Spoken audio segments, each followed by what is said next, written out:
Welcome back to my channel. I am Jason, and this is from Sin's Perspective Reviews. I do want to apologize in advance. Someone's car alarm is going off, and they don't seem to be in a hurry.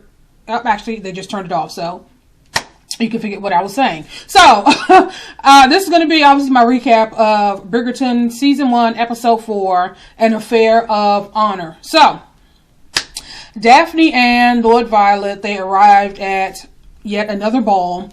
And it was a party thrown by the Queen. And obviously she was bringing her nephew, Frederick, the Prince of Prussia. And so they arrived, obviously, before everybody is there, so the Queen makes an entrance. And Lady Violet was like, well, I do hope she arrives before we pass out. And so, you're not supposed to really eat or do anything until after the Queen arrives and the whole thing. But she knew that they were all distracted because they were all focused on Violet and all the side conversations about, she's going to be the next princess and she's going to marry the prince and the prince, all that gossip. So she was like, nobody's focused on me, because she started pulling stuff off the table and throwing them in her mouth, right? And so, of course, Daphne was like, oh my God, like she was so embarrassed, right? So the Queen eventually arrives, and of course, Daphne steps forward, and the prince, presented her with this gorgeous necklace. And as he was putting the necklace on her, his hand kind of grazed her neck, and she kind of went into like this, I guess, this fantasy of it being Simon, and it was a very kind of sensual, kind of slow motion, and then eventually she turned around like she had to catch her breath, and he had to ask her if she was okay, if she was feeling well, and of course she said she loved the necklace and kind of brushed it off. But I was like, that was kind of awkward. Okay, Daphne, after he gave you a little, I put a little bug in your ear. You've been feeling yourself lately. Okay, anywho, so, they get back to the house, and their little sister, I'm assuming that's Hyacinth, she's asking her question after question after question. Daphne's just trying to get to her room. She was just being an annoying little sister, right? She was like, shouldn't you be with your governess or something? And she was just being an annoying little sister. But of course, she's in her room, and she's, kind of thinking, because she can't stop thinking about Simon, and now she got this necklace from the prince, and it's a lot going on in a young girl's life. It's a lot. So, Simon's at the gym, and he's just kind of punching the heavy bag, whatever that thing was. And Will walked in. Will had a match the following day or later that day. I'm not sure the time frame. And Will and his wife walked in, and he was saying, asking him if he wanted to spar with him or whatever the case may be.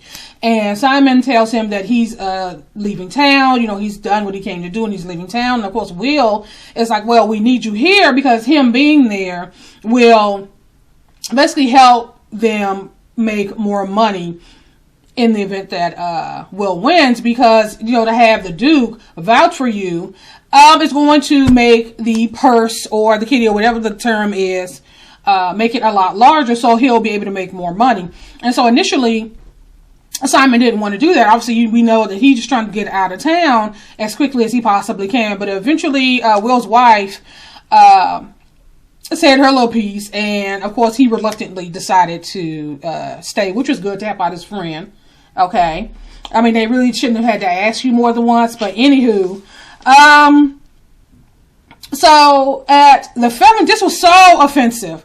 Okay, so at the Featheringtons, Marina is standing there, and this Lord Rutledge it was almost like Marina, because I did say in the beginning, Marina is a woman of color, and it was almost like she was on an auction block, and he's kind of like walking around her and checking her out and asking to see her teeth. It was just so freaking offensive. And of course, Marina is offensive. And of course, this is one of Lady Portia's potential suitors for Marina, because they're trying to get her married off as quickly as possible. And he was asking her to smile and the whole thing, and she was kind of curt with him. And Lady Portia did say that they would be at the ball or the party later on that day, and it was quite demeaning and quite disturbing, which I'm assuming was the point. To treat her like she was just some prized animal that he was, about to purchase. and that he needed to check out. So of course she breezed past them and went on. She went on upstairs to her room, and of course Penelope saw her. And like I said, Penelope seems to be the only person with who's been friendly to her. And she was initially concerned, but they were on their way out somewhere else, so she couldn't actually go and check on her at that point. So they're back. So Penelope, Philippa, and Prudence, they're now in the drawing room. Lady Portia and Lady Lord Featherington is in there. And this young guy walks in, Mr. Finch. And initially they thought that he was there to see Marina. But he was like, well, actually, no, I'm here to see Philippa. And the shock on their face, it was almost offensive. Like, you came to see me? Like, it was quite sad, but, you know, I don't really care too much for them, so, whatever. But, yeah, it was so funny that they were so shocked. You could see Prudence's face. She was kind of like, wait a minute, you came to see her and not me? So, it's the whole thing. So,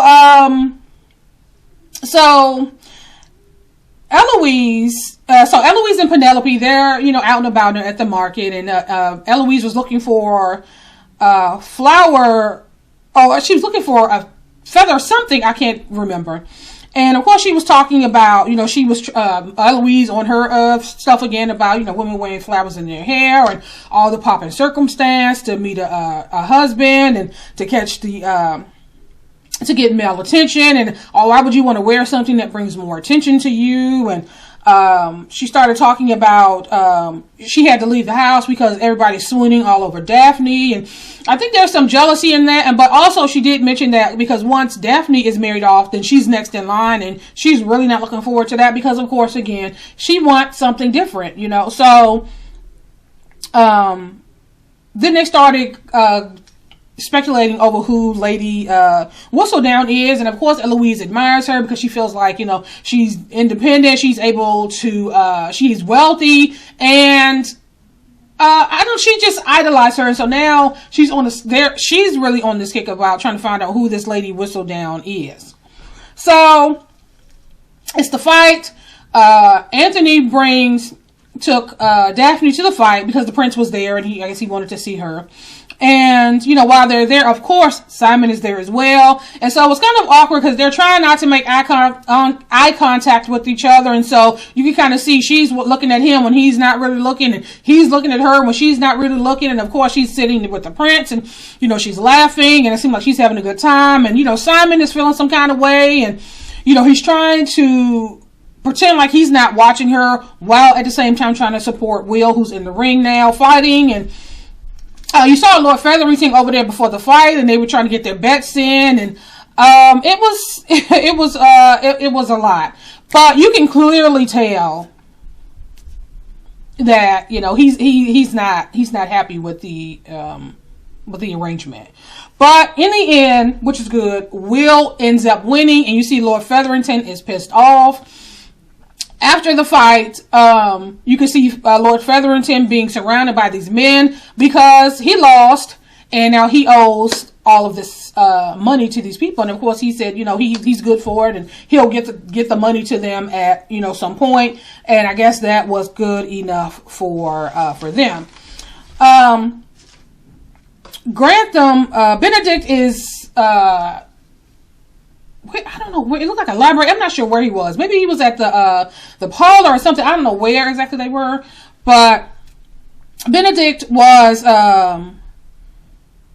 working on something, and Grantham walked over to him, and they started talking. He was like, Grantham asked him, so what do you think about this painting? And the reason he asked him that was because at the last party, when the same party where Simon and Daphne, she was talking about this painting that once belonged to his mother. In an earlier scene, Benedict was standing with Lady Danbury, and he started talking about this painting that he said it was cold and lacking life. And Lady Danbury and Grantham had walked up with her, but Lady Danbury didn't say that Grantham was the artist. So when Benedict said that, he said, she was like, maybe he said, I would like to meet the artist or something to that effect. And so she introduced him to Grantham. And so now Grantham, you know, he made some excuse saying that I think my wife needs me. So he left because of course at this point he was offended, but he was a gentleman and, you know, in his offense, he didn't respond.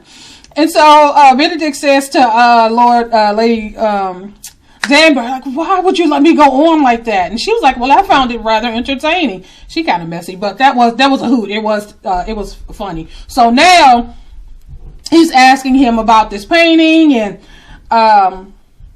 Benedict finally now has the opportunity to apologize to him, and you know he was over it. It wasn't like it was he was holding a grudge or anything like that. And he's saying, so what? Do you not think this painting, which I don't think it's his painting, it was just the painting, is cold and lacking of life or something? And you know Benedict thought that was funny, and he eventually asked him about his own artwork, and Benedict really didn't say too much.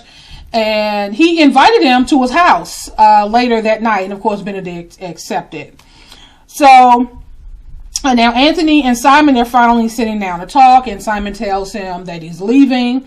And Anthony, you know, he's like, well, you know, I wanted to apologize. It seemed like your intentions towards my sister were honorable. And, you know, it's, you know, I'm kind of going, he really don't want Simon to leave, but, you know, it is what it is. So while they're talking, the prince walks over and he wanted to speak with Anthony alone. So they walk off to the side, and you can kind of see Simon kind of looking, giving him the side eye because again, he's not happy with the situation.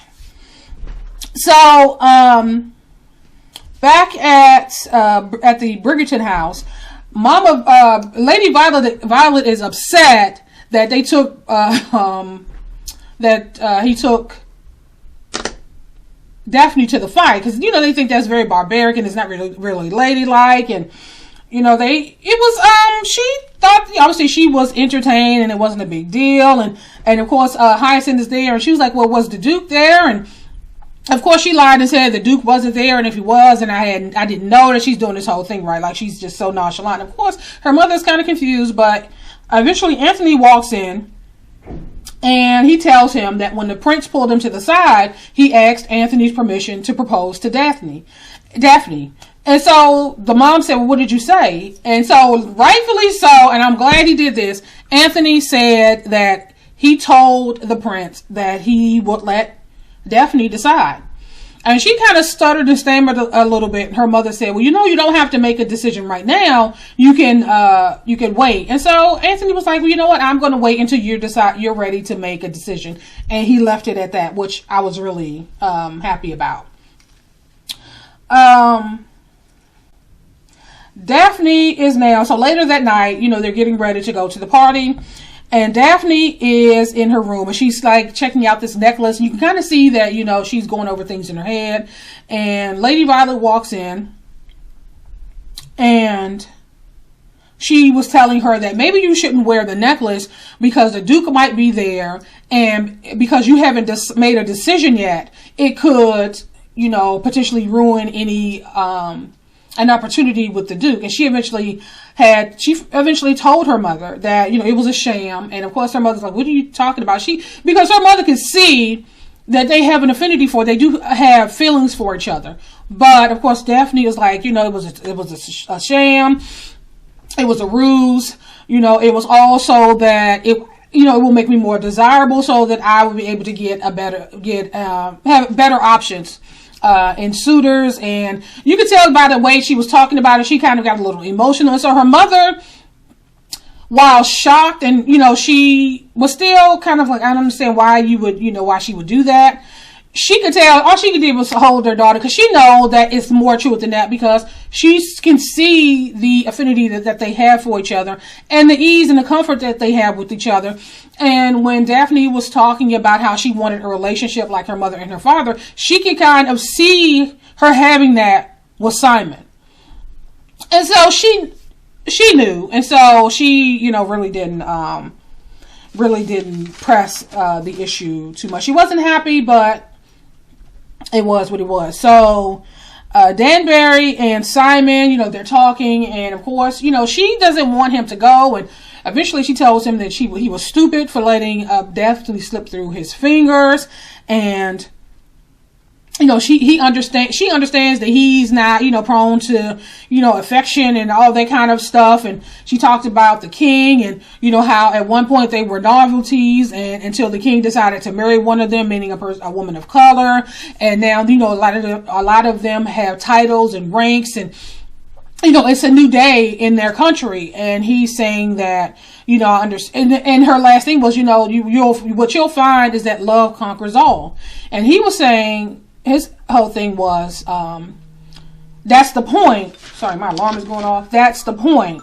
You know, he gave it to us, and then one day he could just decide to take it away. And love doesn't fix everything. And he kind of walked off, and it was left like that. But both Lady Danbury and Lady Violet know what they saw, so they ain't fooling nobody. So now they're at the ball, and the Featheringtons arrive first, and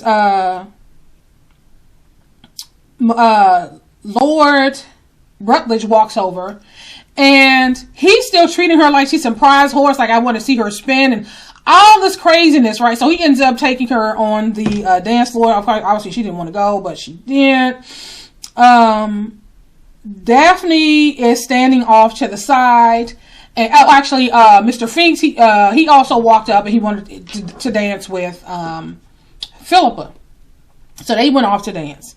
And so Daphne is standing off to the side, and I guess her name was Krista Cowper. She was the woman who, it seemed like, the mother, where the mother said that, you know, my daughter's going to have the wealth, but your daughter has the face.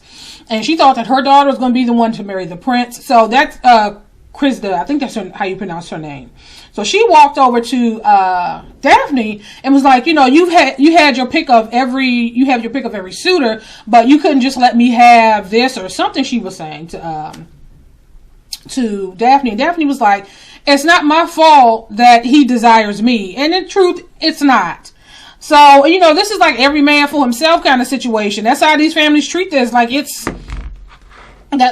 hey. Every daughter for herself. Ain't no loyalty. See, until you got a ring on it, it's not a done deal. And even then, you know, most of the time, especially, I don't even go there. But anywho,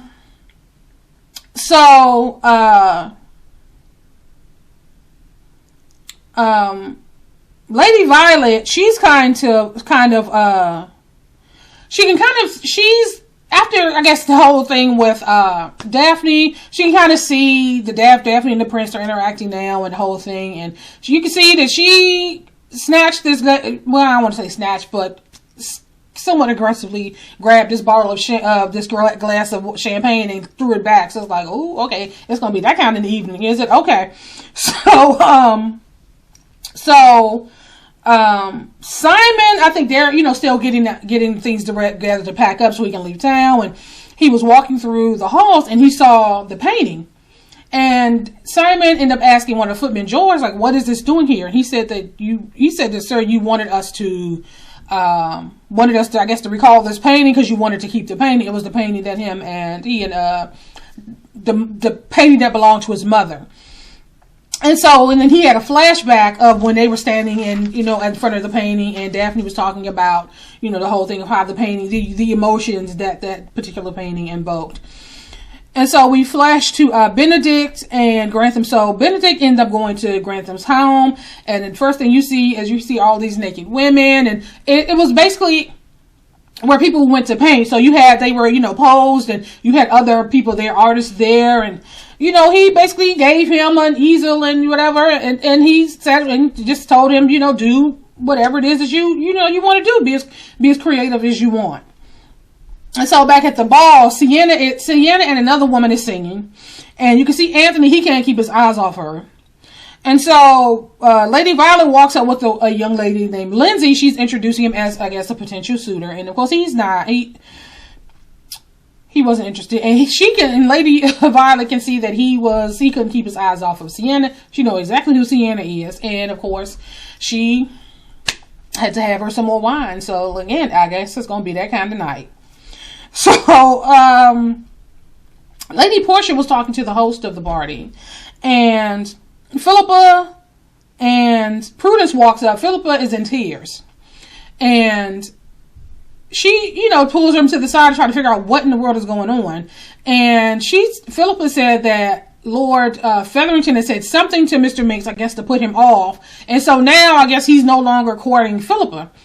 And of course, Lady Featherington was confused. She's like, well, wait a minute. He's been her only suitor. He's a perfectly nice man, a suitable partner. Why would you do this?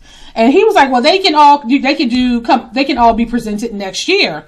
And she was like, she was confused. Like, the whole point of them coming out this year is for us at least to get at least one of them married. And he said something, he basically said, and don't embarrass me again, or something he said to her. And she kind of stood there looking like, what in the world is going on with him? Of course, she wasn't going to let that rest. So, at the Bridgerton's house, Eloise is still on this hunt of trying to figure out who Lady Whistledown is. So she's in one of the servants' room, going through her paperwork and all this kind of stuff. So the servant walks in and asks her, what are you doing in my room? And then she tried to pull that, I'm your mistress, and so you have to answer my questions, and are you Lady Whistledown or something? And the lady said, girl, I changed your diapers. Like, why are you talking to me like this? Who are you talking to? And again, why are you in my room going through my stuff? And then she ends up telling her, she ends up asking her, are you Lady Whistledown? And the only thing that lady could do was just fall out laughing. She was like, you have no idea what it's like to be a servant. She's like, when do you think that we have free time to be writing articles and doing publications? All that. She just fell out laughing, right? And then she just basically said, get out.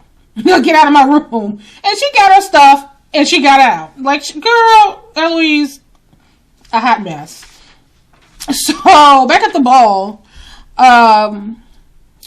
Marina, she looks miserable. She's out on the floor with Lord Rutledge, and Colin walks up. Penelope is standing off to the side, and we all know that Penelope she's in love with Colin. And they talked a little bit, and then he mentioned Marina. You kind of see her, her disposition change. And Penelope said that Marina's in desperate need of rescuing. So he went out on the floor to ask Marina to dance, just to give her a break from Rutledge. And Rutledge obviously didn't make a scene, so they started dancing, and you can kind of see Penelope on the side. She's not happy. She's not happy. So Daphne and the prince are there on the floor. They're dancing. It seems like everybody's having a good time. And it was good until she glanced over and she saw Simon. And so you can kind of see things, she started having these auditory, responses where things, there's echoing. She can kind of, hear things going on in the background. And, she know the prince is what he's warming up to. And, I talked to your brother, and, I have something I want to ask you. She know that he's about to propose. And then she tells him that she needs to take a break. And then she runs outside. And it seemed almost like she was about to have a panic attack. And of course, Simon followed her. And they started talking, and she said, I thought you were leaving. He said, well, I wanted to say goodbye. She was like, wait a minute, why would you want to say goodbye to me? The last time they spoke, he was like, we're not friends. We would never be friends. How could you ever think that we were friends? So then why would you even waste your time, just come and say goodbye to me? And more importantly, why would you think that I would care? And, my earring broke. And he really didn't have an answer. She said what she had to say, and then she basically told him that she wanted him to leave. And he stood there with the stuck face, and then she was like, you know what, fine, I'll go. And so she ends up leaving, but for whatever reason, she didn't go back into the party. She went out into the garden. He followed her. And eventually she told him to stop following her, and we knew where it was going to go.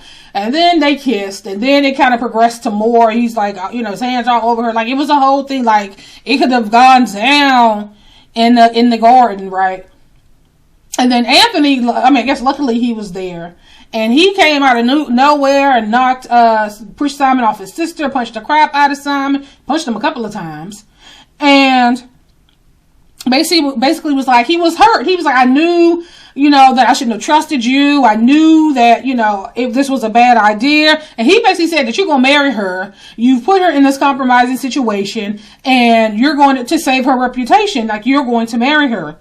And Simon decided he wasn't going to marry her. He said, no, I can't marry her. And so, Anthony basically said, okay, so I want satisfaction. So he challenged him to a duel.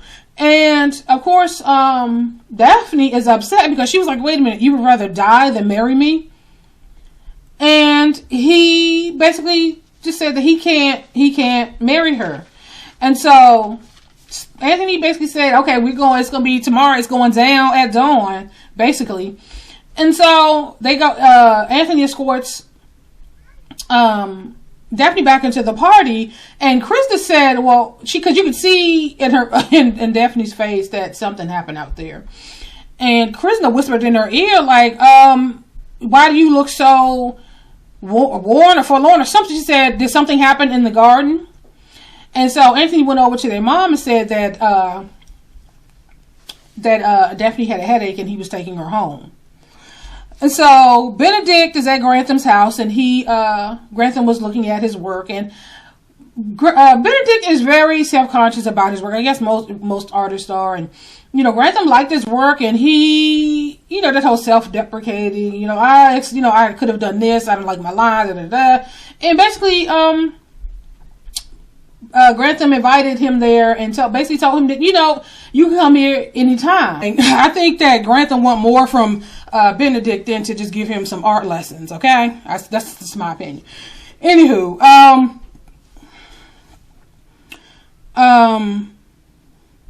back at Featherington's house, Lady Portia, she's like, she's trying to figure out, she knows something is up, because she never could figure out.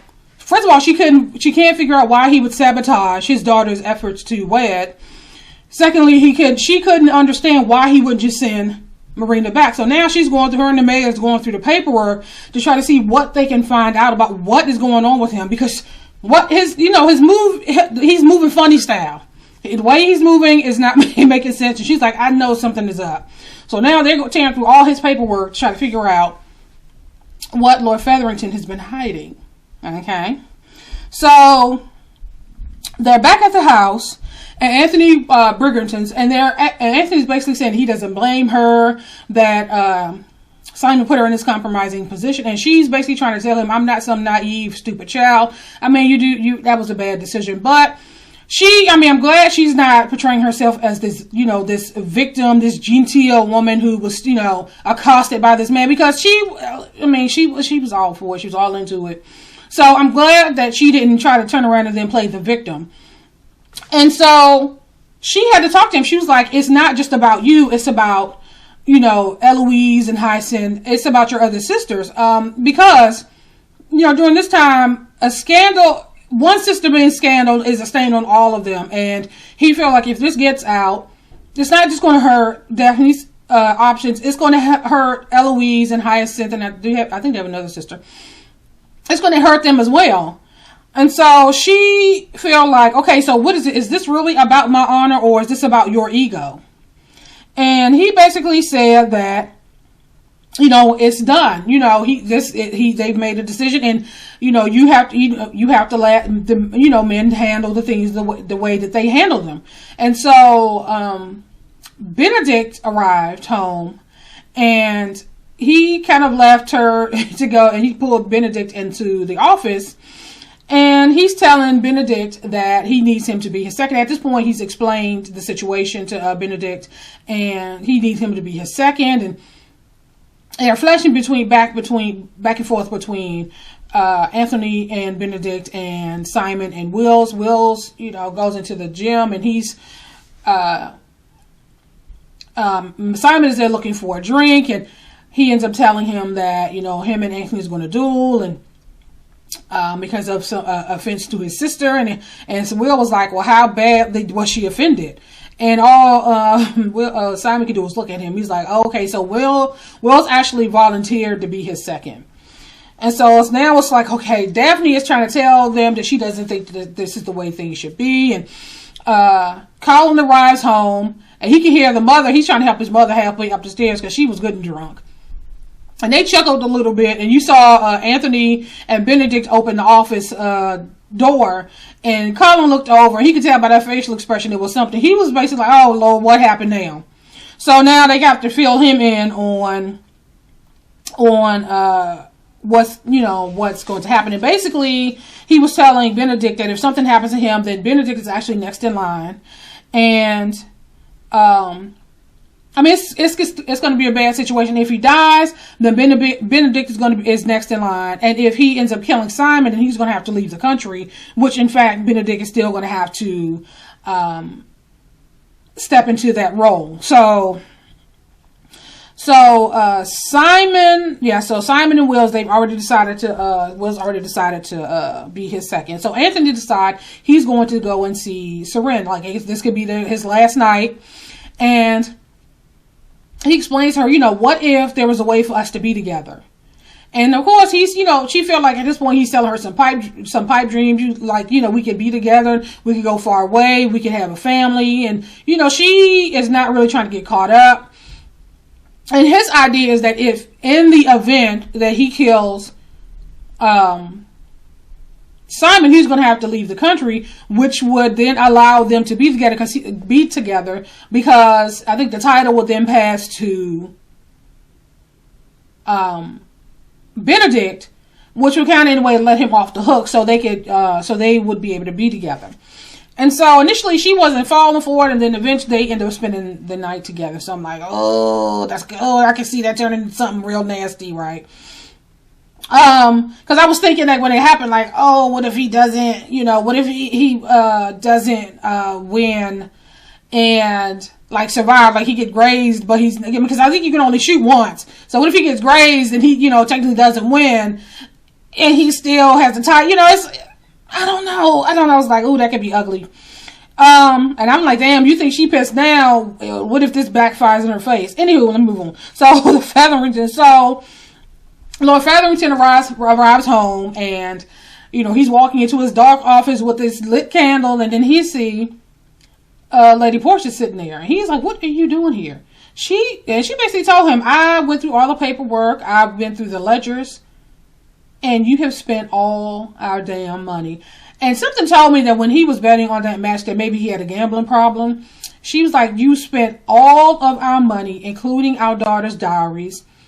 And that was, and she's now making a connection as to why he would ruin Philippa's opportunity with Mr. Finch, because she no longer has a dowry, and he can't afford to pay. They don't have anything to give, and so he breaks down and starts crying and sniffling this, and you can see Lady Portia's face looking like, oh God, what did I marry? And he's like, how he's so sorry and how he messed up, and now he's leaning over her, and you can see she kind of is concerned, but then she's kind of disgusted, and she, again, it was like one of those moments where you can read a number of emotions just by their facial expression, like, what the hell? Okay. Anyway, so now she's left to deal with that, and that's one of the reasons why he couldn't send Marina back, because he owed her father money. And I guess that was one of the agreements, that she would be far away, I guess, when she had the baby, and maybe she could go back. We don't know that yet, but that's why he was so against sending Marina back, because that was, I guess, to settle whatever tab he had with her father. Oh, Marina, Lord, she just being traded like a damn car, right? So, Dawn arrives, Anthony leaves, Sienna, Simon and Wills are en route, and then Daphne, she goes to confront Collins, because of course Collins knows what's going on, and she's talking to Collins, and he's explaining to her, like, what's basically going to happen is they're going to shoot wide as to not hit each other, and it's going to be all said and done, and it'll be, as far as he was concerned, settled. And she was basically like, Anthony is too pig-headed to do that, and Simon is too stubborn to, I guess, abide by any of those rules. And then she thought about something, because Collins was like, you know what, and thank God nobody else saw you. It was just the two of you. And then she remembered what Cressida, I don't know, Cressida said when she said, "Why are you looking so forlorn or sick? Did something happen in the garden?" And then she realized that maybe old girl saw what happened. And so if someone else saw what happened, and there will be no reason for them to go through with this, because if they end up, one of them end up killing the other, and the secret still comes out, then that defeats the whole purpose. So now Colin and Daphne are en route to try to put an end to it. And so, they're all there. They all say, the rules, and they have their pistols, and they've taken their steps, and now Simon's gun is pointed in the air. Anthony's gun is pointed at Simon, directly at Simon. You could tell his hands were shaking. He really didn't want to do it. Daphne kind of halfway goes in, kind of steps in between them just as Anthony fires. She gets thrown off the horse. Initially, they thought that maybe she had been hit. She wasn't. And then she pulls Simon aside and basically told him that she think that the copper woman saw them, and that if he doesn't marry her, that she's going to be ruined either way. And he tells her that he can't marry her, and she really didn't understand why, he was being, why he's claiming that he does have respect for her, but he doesn't want to see her hurt, but at the same time, he has the power to, prevent that from happening, and he's not. And then he tells her that he can't give her children, and that he knows that's her dream, to be married and to have a family, and she has every right to want that, and he doesn't want to be the reason why she doesn't have it. And so he decided that he wants to press on with the duel. And then she busts out and say, there's no reason for the duel to continue because the Duke and I are going to get married. And so they all kind of stand there and looking at each other, and basically that's how this episode ends. So, yes, I don't know if he's saying he can't give her children because he doesn't want to have children, or he can't give her children because of some medical issue, like something that's preventing him from giving her children. I mean, I don't know, because they're saying that he's been bouncing from city to city, state to state, from place to place, and I guess they ain't never heard about no children by him. So I don't know. But anyway, that's how this episode ends. I am going to end this here, and I will talk to you guys later.